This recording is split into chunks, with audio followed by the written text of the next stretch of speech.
शुरू अल्लाह के नाम से जो बड़ा मेहरबान निहायत रहम करने वाला है। डियर स्टूडेंट, आज हम बात करेंगे सेकेंड पार्ट की मेल रिप्रोडक्टिव सिस्टम की सेकेंड पार्ट के हवाले से। यानी फ़र्स्ट पार्ट पे हमने मुख्तलिफ़ किस्म के एनाटॉमिकल स्ट्रक्चर्स के बारे में जो है वो डिटेल से एक्सप्लेनेशन की थी कि मेल रिप्रोडक्टिव सिस्टम के कौन कौन से इंटरनल और कौन कौन से एक्सटर्नल जो है स्ट्रक्चर्स है, कौन से स्ट्रक्चर जो है स्पर्म्स के लिए रिस्पॉन्सिबल है, कौन से स्ट्रक्चर जो है वो हार्मोन्स के लिए रिस्पॉन्सिबल है, और मुख्तलिफ़ किस्म के वेसल्स के बारे में भी हमने बहुत ज़्यादा डिटेल से बात की। आज हम बात करेंगे सीमेंस के बारे में और इसके साथ स्पर्म्स के बारे में, और स्पर्म की इवैल्यूएशंस के लिए, स्पर्म के एग्जामिनेशंस के लिए मुख्तलिफ़ किस्म के लेबॉर्ट्री टेस्ट यूज़ होते हैं, इसके बारे में हम बात करेंगे। और इसके साथ साथ मुख्तलिफ़ किस्म के डिजीज़ है, पैथोलॉजिकल कंडीशंस है, क्लिनिकल सिचुएशंस है which is related with the sperms count, जो कि स्पर्म्स की तादाद के साथ, स्पर्म की मॉर्फोलॉजी के साथ रिलेटेड है। We will talk about all in our today lecture. Semen आप लोगों को अगर सिंपल वर्ड्स में मैं समझाऊँ तो जो आप लोगों को विस्कस टाइप का, फ्लूइड टाइप का आप लोगों को एक्सक्रीशन नज़र आती है during the time of sexual desire, sexual orientation के दौरान, जो आप लोगों को फ्लूइड टाइप का, विस्कस टाइप, मिल्की टाइप का आप लोगों को फ्लूइड नज़र आता है, इसको हम कहते हैं सीमन। और इस सीमन्स के अंदर प्रेजेंट होते हैं स्पर्म, और ये सीमन जो है ये इन स्पर्म के लिए एक प्रोटेक्टिव इक्विपमेंट होती है, एक प्रोटेक्टिव मीडियम्स होती है। और ये मुख्तलिफ़ किस्म के जो है कार्बोहाइड्रेट्स, इसमें ग्लूकोज वगैरह, मुख्तलिफ़ किस्म के इसमें इलेक्ट्रोलाइट्स वगैरह प्रेजेंट होते हैं, और ये स्पर्म्स की प्रोटेक्शंस के लिए एक प्रोटेक्टिव मिक्सचर होती है, एक प्रोटेक्टिव मीडियम होती है। तो सीमन जो हमें नज़र आती है विस्कस टाइप का फ्लूइड, ये कम्प्लीटली स्पर्म नहीं होते, बल्कि इसको हम सीमन कहते हैं, और सीमन के अंदर प्रेजेंट होते हैं स्पर्म। अब सीमन क्या है? A mixture of sperm and seminal vessels. कल हमने बात की कि सीमिनल वेसल्स मुख्तलिफ़ किस्म के अल्कलाइन जो है वो फ्लूइड एक्सक्रीट करती है, और 60% जो है सीमन, 60% सीमन की जो एक्सक्रीशन है वो सीमिनल वेसल्स या सीमिनल ग्लैंड जो है इसको एक्सक्रीट करती है। Seminal fluid consist of the secretion of the seminiferous tubules, seminal vessels, prostate and bulbourethral glands. तो देखिए, हमने कल बात की कि जो स्पर्मेटोजेनिक सेल्स है टेस्टिस के, वहाँ पे स्पर्म्स की फॉर्मेशन होती है। अब इन स्पर्म्स के लिए जो मीडियम प्रोवाइड होती है, जिसके ज़रिए ये स्पर्म ट्रांसपोर्ट होती है into the vagina, into the uterus, ये ट्रांसपोर्ट मीडियम जो कि फ्लूइड फॉर्म में होती है, इसको प्रोवाइड करता है कौन? Seminal vessels, prostate and bulbourethral glands. और इसके बारे में हमने कल प्रीवियस लेक्चर में बात की है कि कौन कौन से ग्लैंड कौन कौन से सिक्रीशन को जो है वो एक्सक्रीट करती है। अब देखिए, सीमन एक लिक्विड फॉर्म में होती है, और ये एक मीडियम है जिसके अंदर पड़ा होता है स्पर्म। तो देखिए, ये 60% सीमन जो है ये एक्सक्रीट करता है कौन? इसको सीमिनल वेसल एक्सक्रीट करती है, और 30% इसको एक्सक्रीट करती है प्रोस्टेट ग्लैंड्स। तो देखिए, ये प्रोस्टेट ग्लैंड्स और सीमिनल ग्लैंड्स की सिक्रीशंस होती है, और इसके अंदर फ्लटिंग करते हैं sperm. Each ejaculation of semen is 2.5 to 5 ml। तो देखिए, हर एक एजैकुलेशंस में, यानी सेक्सुअल कंटेक्ट के दरमियान जब सेक्सुअल डिज़ायर स्प्रीम पे पहुंच जाती है, तो इस दौरान अनकंट्रोल सीमन एक्सक्रीशन स्टार्ट होती है, जिसको हम कहते हैं एजैकुलेशन। तो एक एजैकुलेशन के दौरान 2.5 से लेकर 5 ml तक जो है वो सीमन एक्सक्रीट होती है from the body, which with 50 से लेके 150 मिलियन स्पर्म पर ml। और हर एक ml में, यानी लेट सपोज एक एजैकुलेशन के टाइम के दौरान 2.5 से लेके 5 ml तक जो है वो सीमन इसकी एक्सक्रीशन होती है फ्रॉम द पेनिस। अब देखिए, 1 ml सीमन जो है इट में प्रेजेंट 50 से लेके 150 मिलियन तक स्पर्म, यानी 1 ml सीमन में 50 से लेके 150 मिलियन तक इसमें स्पर्म्स की तादाद होती है। MCQs के लिए बहुत ज़्यादा इंपॉर्टेंट है कि पर एजैकुलेशन सीमन की अमाउंट क्या है, यानी 2.5 से लेके 5 ml तक, और पर ml स्पर्म्स की तादाद कितनी है सीमन में, यानी सीमन तो एक मीडियम है जिसके अंदर स्पर्म प्रेजेंट होते हैं। When the number fall below 20 million per ml, the male is likely to be infertile। लेकिन अगर ये तादाद, अब नॉर्मल तादाद क्या है, 50 से लेके 150 मिलियन पर ml ये स्पर्म की तादाद है सीमन में। अगर ये, यानी ये 50 से नीचे चला जाए, डाउन हो जाए 20 मिलियंस तक, अगर ये चला जाए या 20 मिलियन से बिलो चला जाए, तो इस वक्त the mail is consider infertile. इस वक्त जो है ये मेल बच्चे पैदा करने के काबिल नहीं होते, और उसका जो स्पर्म्स है ये इस कदर काबिल नहीं होती कि वो प्रेगनेंसी को सस्टेन रखे। Semen is likely slightly alkaline, 2 से लेकर 7.5 तक इसकी नॉर्मल पीएच होती है, बहुत ज़्यादा इंपॉर्टेंट है। तो देखिए मुख्तलिफ किस्म के लोग सीमन एनालिसिस टेस्ट करते हैं, तो इसमें आप लोग देखते हैं कि इसकी पीएच क्या है, इसकी मॉर्फोलॉजी क्या है, इसमें पर ml जो है कितने मिलियन के स्पर्म प्रेजेंट है। तो ये मुख्तलिफ किस्म के टेस्ट है, इसको आप लोग जो है at the end of this chapter आप लोग इसको अच्छी तरीके से समझेंगे। स्पर्म्स क्या है? Each days about 300 million sperm complete the process of spermatogenesis. Spermatogenesis means the process of sperm formation is called spermatogenesis inside the spermatogenic cell of the testis. यानी टेस्टिस के जो spermatogenic cells होती है वहाँ पे होती है the process of spermatogenesis। और हर एक दिन में यानी every day 300 millions जो है वो sperms complete होती है, sperms की formations होती है। MCQs के लिए you should remember at the top of nucleus on the head of sperm there is acrosomes filled with enzymes that help the sperms to penetrate oocyte during fertilization। तो देखिए sperms की structure इस तरह होती है, यहाँ पे उसकी जो है ये हेड है और यहाँ पे इसकी इस तरह मोटाइल टाइप की जो है वो टेल्स है। अब देखिए इस हेड के अंदर प्रेजेंट होता है एक्रोसोम। एक्रोसोम एक इंजाइम्स है जो कि oocyte की या ओवा की जो है वो ब्रेकिंग करती है ताकि स्पर्म्स इसके अंदर चला जाए और फर्टिलाइजेशन का प्रोसेस हो जाए। यानी लेट सपोज ये फॉर एग्जांपल एक ओवा है, अब इस ओवा के अंदर इस स्पर्म्स का अंदर दाखिल होना है। अब ये किसके ज़रिए अंदर दाखिल होता है, किसके ज़रिए ये ओवा की मेम्ब्रेन को जो है स्प्लिट अप करता है, इसको ब्रेक करता है, तो ये with the help of acrosome. तो ये आप लोग MCQs के लिए याद रखें कि acrosome is the enzyme which is responsible for the process of fertilization.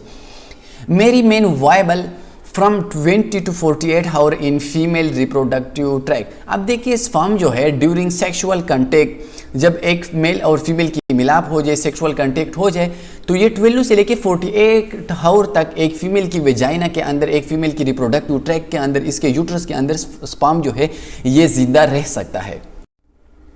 Hormonal control of spermatogenesis. अब देखिए मुख्तलिफ किस्म के हार्मोन्स है जो कि स्पर्म्स की प्रोडक्शंस को, स्पर्म फॉर्मेशन के प्रोसेस को इसको कंट्रोल करता है। अब वो कौन से हार्मोन्स है जो कि स्पर्म्स के प्रोसेस को कंट्रोल करते हैं? इसमें दो तरह के हार्मोन है, एक है ल्यूटिनाइजिंग हार्मोन एंड दूसरा है FSH फॉलिकुलर स्टिमुलेटिंग हार्मोन। ये दो हार्मोन्स है जो कि रिस्पॉन्सिबल है स्पर्मेटोजेनेसिस के लिए। Gonadotropin releasing hormone from hypothalamus neurosecretory cell stimulate gonadotrophs in the anterior pituitary gland to increase their secretion of two gonadotrophs as LH and FSH। तो मतलब ये है कि हाइपोथैलेमस जो कि ब्रेन का एक पार्ट है, वहाँ पे एक हार्मोन्स जो है सिंथेसाइज होती है, एक हार्मोन बन जाता है जिसको हम कहते हैं गोनेडोट्रोपिन रिलीजिंग हार्मोन। अब ये हार्मोन जाके इंटीरियर पिट्यूटरी ग्लैंड्स पे एक्शन करके वहाँ से दो हार्मोन जिसको हम कहते हैं गोनेडोट्रोपिन्स हार्मोन, यानी gonadotropins hormone which is responsible for the process and for the physiology of gonads या for the process of testis, इसलिए हम इसको कहते हैं गोनेडोट्रोपिन्स हार्मोन। तो ये दो गोनेडोट्रोपिन हार्मोन ये इंटीरियर पिट्यूटरी से रिलीज होती है और इंटीरियर पिट्यूटरी से इसकी सिक्रेशन को कौन कंट्रोल करता है? ये कंट्रोल करता है गोनेडोट्रोपिन रिलीजिंग हार्मोन जो कि हाइपोथैलेमस उसको सिक्रेट करता है। अब देखिए इंटीरियर पिट्यूटरी ग्लैंड्स अगर सिंथेसाइज करे luteinizing hormone and follicular stimulating hormone, अब इन दोनों का काम क्या है? ये बहुत ज़्यादा इंपॉर्टेंट है। ये भी इंपॉर्टेंट है कि इन दोनों को कौन सिंथेसाइज करती है, यानी LH और FSH को कौन सिंथेसाइज करते हैं? तो इसको सिंथेसाइज करते हैं इंटीरियर पिट्यूटरी ग्लैंड्स, और इंटीरियर पिट्यूटरी ग्लैंड से उसकी सिक्रीशन को कौन जो है कंट्रोल करता है? तो वो है ब्रेन, और ब्रेन का एक हार्मोन है जिसको हम कहते हैं गोनेडोट्रोपिन रिलीजिंग हार्मोन। तो इस तरह अगर आप लोगों के MCQs आ गया कि the activity of interior pituitary gland is under the control of, तो आप लोगों को इस तरह MCQs में एक ऑप्शन देगा गोनेडोट्रोपिन रिलीजिंग हार्मोन, तो आप लोगों ने इसको मार्क करना है। इसी तरह अगर आप लोगों को ये MCQ आ गया कि LH and FSH is secreted by which one of the following glands, तो इसके लिए आप लोगों ने मार्क करना है इंटीरियर पिट्यूटरी ग्लैंड्स। अब इसमें LH का काम क्या है? Luteinizing hormone stimulate Leydig cell to secrete testosterone which ultimately stimulate spermatogenesis. तो देखिए ल्यूटिनाइजिंग हार्मोन का ये काम है कि ये जो लाइडिंग सेल है इसको हम कहते हैं इंटरस्टिशियल सेल्स, जो कि टेस्टोस्टेरोन की सिक्रेशन करता है, ये इसके प्रोसेस को एक्टिवेट करता है, और ये हार्मोन जो है ये स्पर्मेटोजेनेसिस के लिए एक्टिवेशंस का काम करती है, स्पर्मेटोजेनेसिस के प्रोसेस को एक्टिवेट करता है। दूसरा है FSH FSH act to stimulate spermatogenesis, और ये FSH जो है ये डायरेक्टली स्पर्मेटोजेनिक सेल को एक्टिवेट करता है और स्पर्म की फॉर्मेशंस को जो है वो रन करता है। तो ये दो हार्मोन्स है, एक हार्मोन जो है ये इंटरस्टिशियल सेल को एक्टिवेट करता है और FSH जो है ये स्पर्मेटोजेनिक सेल को डायरेक्टली एक्टिवेट करके स्पर्म की फॉर्मेशन स्टार्ट करता है। फंक्शंस ऑफ टेस्टोस्टेरोन हार्मोन, देखिए टेस्टोस्टेरोन हार्मोन के कुछ अदर फंक्शंस भी है। It stimulate the secondary sexual character, जितने भी सेकेंडरी सेक्सुअल कैरेक्टर है विच में अराइज आफ्टर फ्यूबर्टी, जो कि बलोगत के बाद एक मेल के बॉडी के अंदर अपीयर्स होते हैं, तो ये किसकी वजह से होती है? ये टेस्टोस्टेरोन की वजह से होती है। जिन मेल में टेस्टोस्टेरोन की कमी होती है उसकी दाढ़ी नहीं निकलती, उसके मोंचे नहीं निकलती, उसकी जितनी भी सेकेंडरी सेक्सुअल कैरेक्टर है वो अराइज नहीं हो सकती। इट स्टिमुलेट स्पर्मेटोजेनेसिस, ये स्पर्मेटोजेनेसिस के प्रोसेस को भी एक्टिवेट करती है, क्योंकि ये टेस्टोस्टेरोन जो है ये इंटरस्टिशियल सेल्स की एक्टिवेशन करता है। प्रोटीन एनाबॉलिज्म, इसके साथ ये प्रोटीन की एनाबॉलिज्म्स करती है और स्पर्म के फॉर्मेशंस के लिए एनर्जी प्रोवाइड करती है। एनाबॉलिज्म्स का मतलब ये breaking of protein into amino acid is called anabolism. It stimulate muscle to increase in mass, और इसके साथ साथ ये मसल की इंक्रीजमेंट भी करती है, क्योंकि अक्सर आप लोग देखते हैं कि ड्यूरिंग आफ्टर प्यूबर्टी एक मेल के बॉडी के अंदर मुख्तलिफ किस्म के चेंजेस आ जाते हैं। इट स्टिमुलेट एरिथ्रोपोयोसिस, एरिथ्रोपोयोसिस का मतलब यह है RBC formation inside the bone marrow, यानी बोन मेरो के अंदर ये आरबीसी की फॉर्मेशंस भी करती है। डेवलप लिबिडो सेक्सुअल डिज़ायर, यानी हर इंसान की मेल की भी सेक्सुअल डिज़ायर होती है, उसकी ख्वाहिशात होती है। अब ये ख्वाहिशात किसकी वजह से होती है? ये टेस्टोस्टेरोन की वजह से होती है। जिस मेल के बहुत ज़्यादा टेस्टोस्टेरोन लेवल हाई होती है उसकी डिज़ायर्स बहुत ज़्यादा होती है, और जिसके टेस्टोस्टेरोन लेवल कम हो उसकी डिज़ायर्स बहुत ज़्यादा कम होती है। ये है मेल रिप्रोडक्टिव सिस्टम, इसको हमने प्रीवियस स्लाइड में भी थोड़ा सा एक्सप्लेन किया गया था। ये आप लोगों को जो रेड कलर का बीन शेप का नज़र आता है यह है सेमिनल वेसल्स, और ये मुख्तलिफ किस्म के फ्लूइड एक्सक्रीट करते हैं, और 60% जो है सीमन है वो सेमिनल वेसल्स की फ्लूइड से बन जाता है। इसके बाद ये डक्ट आप लोगों को नज़र आती है, इस डक्ट को हम कहते हैं डक्टस डेफिरेनिस, यानी डक्टर डेफिरेनिस इसका नेम है, और इसके ज़रिए टेस्टिस से जो स्पर्म्स है वो पहुंच जाता है इनटू द यूरिथ्रा। इसके बाद आप लोगों को ये स्मॉल डायलेटेड वेसल्स नज़र आते हैं, इसको हम कहते हैं एपिडाइडिमस, और एपिडाइडिमस जो है ये टेस्टिस रेक्टिस से जो है स्पर्म्स रिसीव करते हैं। इसके साथ ये स्क्रोटल सेक है जिसके अंदर जो है टेस्टिस पड़े होते हैं। सबसे मोस्ट इंपॉर्टेंट जो कि आज के टॉपिक के साथ रिलेटेड है ये है एक्सटर्नल जेनेटिलिया, या इसको हम कहते हैं पेनिस। पेनिस को एक्सटर्नल जेनेटिलिया भी हम कहते हैं रिप्रोडक्टिव सिस्टम की वो organ which hang outside of the human body. तो देखिए एक है इसका शेफ्ट, यानी इस सारे पेनिस के साइज़ को, ये पेनिस का जितना भी साइज़ है, इसकी जितनी भी लेंथ है, इसको हम कहते हैं शेफ्ट, यानी गोल इसका जितना भी डायमीटर है इस डायमीटर को हम कहते हैं शेफ्ट ऑफ द पेनिस। इसके बाद है स्पॉन्जी पेनाइल यूरिथ्रा, इसके अंदर ये डार्क कलर की आपको नज़र आती है, it is called spongy urethra, यानी यूरिथ्रा का वो पार्ट जो कि पेनिस के अंदर जो है प्रेजेंट होते हैं, इसको हम कहते हैं स्पॉन्जी यूरिथ्रा। इसके बाद head of the penis is called glans penis, यानी tip of the penis, tip या cap of the penis it is called glans penis, इसको हम कहते हैं ग्लांस पेनिस। यानी आप लोग इसको जो है इस तरह ऑब्जर्व कर सकते हैं कि हम इसको रिमूव करते हैं, यहाँ पे एक मेम्ब्रेन्स होती है, और इस मेम्ब्रेन्स को during the process of circumcision इस मेम्ब्रेन्स को हम रिमूव करते हैं, और glans of the penis become visualise to outside. इसके बाद है प्रीप्यूसी आउटर जो ओपनिंग है, outer external opening of the urethra is called prepuce. तो ये इसके मुख्तलिफ किस्म के 3 पार्ट है, शेफ्ट ऑफ द पेनिस, इसके बाद ये ग्लांस पेनिस और प्रीप्यूसी। ये आप लोग एट द एंड जो है इस चैप्टर के एट द एंड में आप लोग इसको जो है पढ़ेंगे। ये है एक्सटर्नल जेनेटिलिया, यानी एक्सटर्नल जेनेटिलिया जिस तरह प्रीवियस स्लाइड में हमने उसकी एक्सप्लेनेशन की है कि इसके 3 पार्ट्स है। सबसे पहले पार्ट इसका क्या है वो है शेफ्ट, दूसरा पार्ट है इसका ग्लांस पेनिस, और थर्ड पार्ट है इसका प्रीप्यूसी या फोर स्किन या टिप ऑफ द पेनिस, यानी वो layer which is present at the tip or around the glans penis, और इसको रिमूव किया जाता है आफ्टर द सर्कमसेशन। तो पेनिस क्या है? Penis delivers form into the female reproductive tract.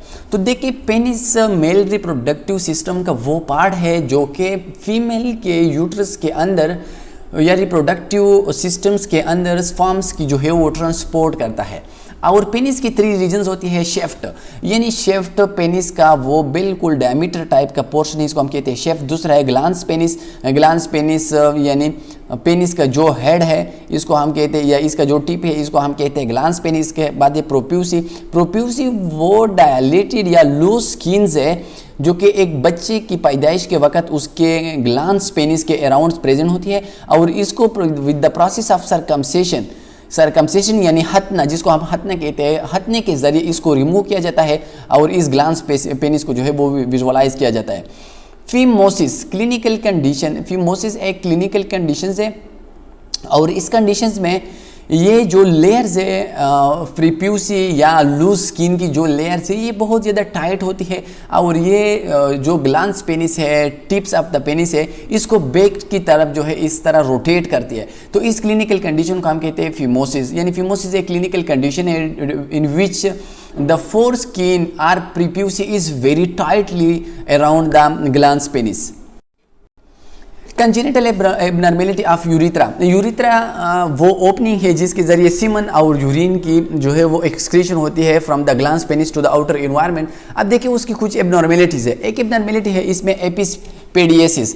एपिस्पेडियसिस क्या है? तो देखिए ग्लांस पेनिस के एट द एंड पे यहाँ पे एक ओपनिंग्स होती है।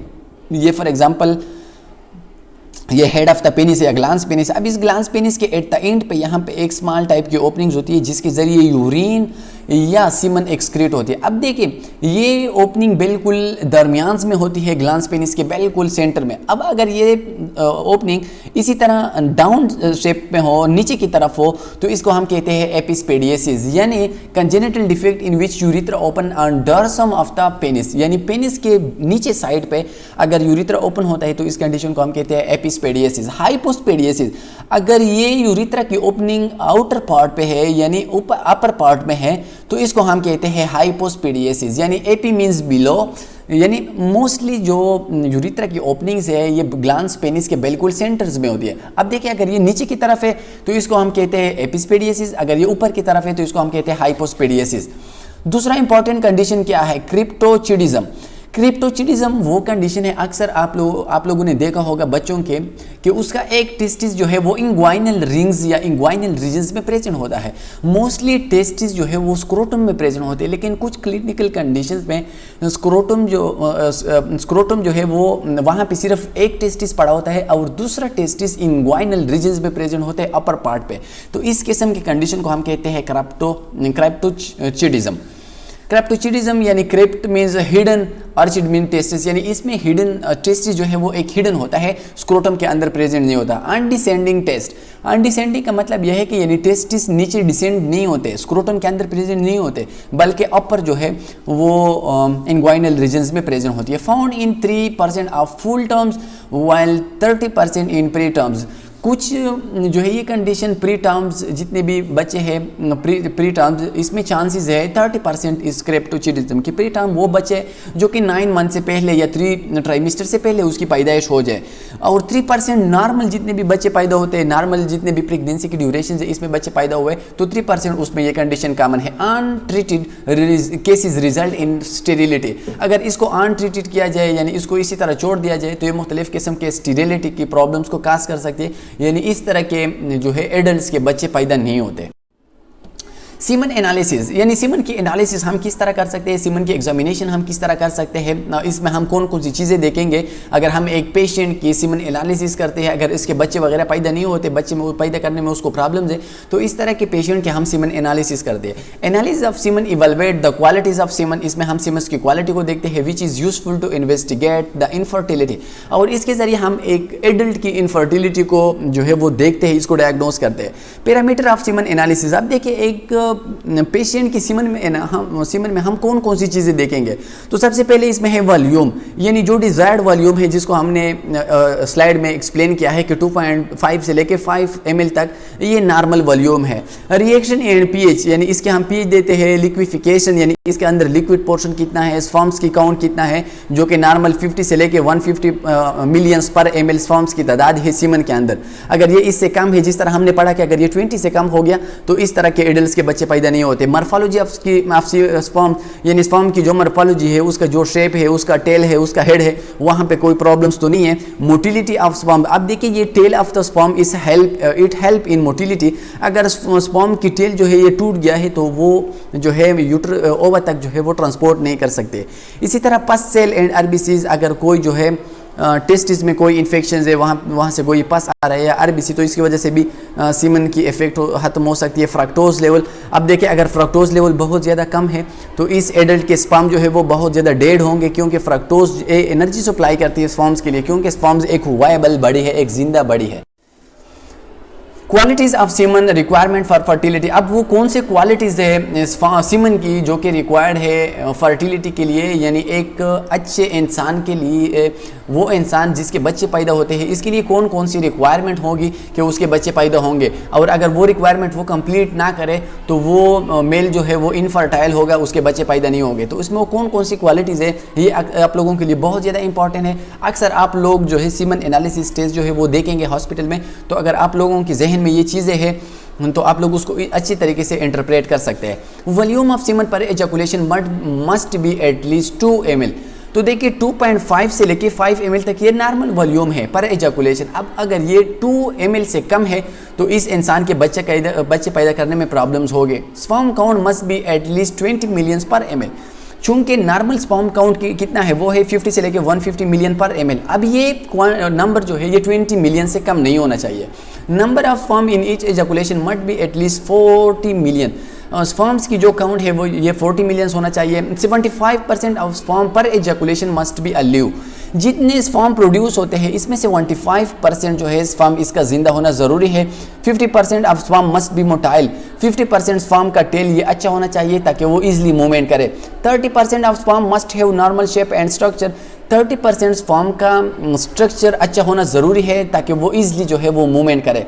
Sperm with head defects must be less then 35%, वो स्पर्म जिसके हेड में कोई डिफेक्ट है, वहाँ पे कोई प्रॉब्लम्स है, उसकी तादाद 35 ml से 35% है कम होना चाहिए। अगर 35 ml से बहुत ज़्यादा है एबनॉर्मल स्पर्म जिसके हेड में प्रॉब्लम्स हो तो इस इंसान के बच्चे पैदा होने में प्रॉब्लम्स होगी।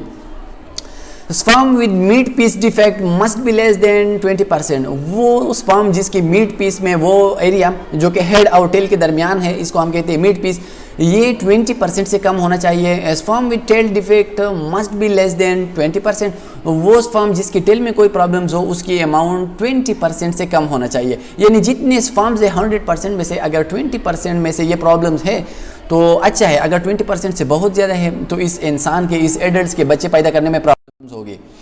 टर्म्स, ये कुछ क्लिनिकल टर्म्स है, आप लोग इसको डिफरेंट सिचुएशंस में आप लोग देखेंगे। एक टर्म्स है which is mostly use and it is azoospermia, lake of sperms. अगर एक इंसान की सीमन में स्पर्म्स एब्सेंट है, वहाँ पे स्पर्म नहीं है, तो इस कंडीशन को हम कहते हैं azoospermia. Oligospermia less than 20 million पर ml, अगर स्पर्म की तादाद 20 मिलियन से कम है जो कि नॉर्मल 150 से लेके 150 मिलियन तक है, अगर ये 20 मिलियन से कम हो जाए तो इसको हम कहते हैं oligospermia. Aspermia lack of semen, retrograde ejaculation in bladder, यानी अगर एक इंसान के during the time of sexual contact अगर इसके सीमन क्रिएट नहीं होते तो इस कंडीशन को हम कहते हैं एस्पर्मिया। और इस दौरान कुछ पेशेंट की जो सीमन है वो ब्लेडर तक पहुंच जाती है, यानी वो रिवर्स प्रोसेस के जरिए ब्लेडर तक पहुंच जाती है और ब्लेडर में स्टोर्ड होती है और with the help of urine वो आउटसाइड जो है वो एक्सक्रीट होती है। तो इस कंडीशन को हम कहते हैं aspermia. Oligospermia, oligospermia is a male fertility issue characterised by low sperm count, अगर स्पर्म की काउंट कम है तो इसको हम कहते हैं ओलिगोस्पर्मिया। टेरेटोजोस्पर्मिया और टेरेटोस्पर्मिया, एबनॉर्मल मॉर्फोलॉजी, अगर स्पर्म्स की शेप जो है वो एबनॉर्मल है, वहाँ पे कोई प्रॉब्लम्स है, शेप इसका अच्छी तरीक़ा से नहीं है, तो इस कंडीशन को हम कहते हैं टेरेटोजोस्पर्मिया या teratospermia. Hematospermia is the presence of blood in ejaculation, अगर एजैकुलेशन के दौरान, सेक्सुअल कंटेक्ट के दौरान स्पर्म के साथ आरबीसीज का या ब्लड का एक्सक्रीशन होना स्टार्ट हो जाए तो इस कंडीशन को हम कहते हैं हेमेटोस्पर्मिया।